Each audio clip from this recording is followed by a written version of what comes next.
ಗಂಟಿಗಾನಹಳ್ಳಿ ಸುಬ್ರಾಯನಹಳ್ಳಿ ಎರಡೂರು ಸೇರಿಸಿದ್ರೆ 100 ಜನ ಇರ್ಬೋದು. 3 ಕೋಟಿ ಹಾಕಿದ್ದೀನಿ. ನಾನಲ್ಲಿ ರಾಜಕಾರಣನೋ ಓಟೋ ಇನ್ನೊಂದು ನೋಡಿಲ್ಲ. ಅಟ್ಲೀಸ್ಟ್ ಆ 100 ಜನ ಮೇನ್ ಸಿಟಿ ಕನೆಕ್ಟ್ ಆಗಬೇಕು. ನನ್ನ ತಾಲೂಕು ಜನ ನಾನು ಅದ್ರ ಬಗ್ಗೆನೇ ಯೋಚನೆ ಮಾಡ್ತಿದ್ದೀನಿ. ಇದೇ ದುಡ್ಡನ್ನ ನಾನು ಸಿಟಿಯಲ್ಲಿ ಯಾವುದೋ ದೊಡ್ಡ ಭವನ ಹಾಕಿ ಬೋರ್ಡ್ ಹಾಕೋಬೋದಾಗಿತ್ತು. ನನ್ನ ಉದ್ದೇಶ ಅಲ್ಲಿ ಯಾವುದೋ ಒಂದು ಬಿಲ್ಡಿಂಗ್ ಕಟ್ಟಿ ಹೆಸರು ತಗೊಳ್ಳೋದಲ್ಲ. ಎಲ್ಲಿ ಬಾರ್ಡ್ರಲ್ಲಿರೋ ಎಲ್ಲ ಜನನ ಸಿಟಿಗೆ ನಾವು ಹೆಂಗೆ ಕನೆಕ್ಟ್ ಮಾಡಬೇಕು ಅಂತ. ಹಂಗಿದ್ರೆ ಈಗ ನೀವು ಇವತ್ತು ಇದೊಂದು ಸಾಲ್ವ್ ಆದ್ರೆ ಅಣ್ಣ, ಅಟ್ಲೀಸ್ಟ್ ನಿಮ್ಮ ಬೆಳೆಗಳಿಗೆ ಇದಕ್ಕೆ ನಾವೇ ನಮ್ಮ ತೋಟಕ್ಕೆ ದಾರಿ ಇಲ್ಲದೆ ನಾವು ಒಂದು 2-3 ಬೆಳೆ ಇಡೋಕ್ಕೆ ಆಗಿಲ್ಲ.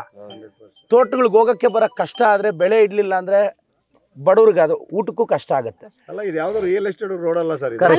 ರೈತರ ರೋಡ್, ರಿಯಲ್ ಎಸ್ಟೇಟ್ ಅಲ್ಲ, ರಾಜಕೀಯದಲ್ಲ, ರಿಯಲ್ ಎಸ್ಟೇಟ್ ರೋಡ್ ಅಲ್ಲ.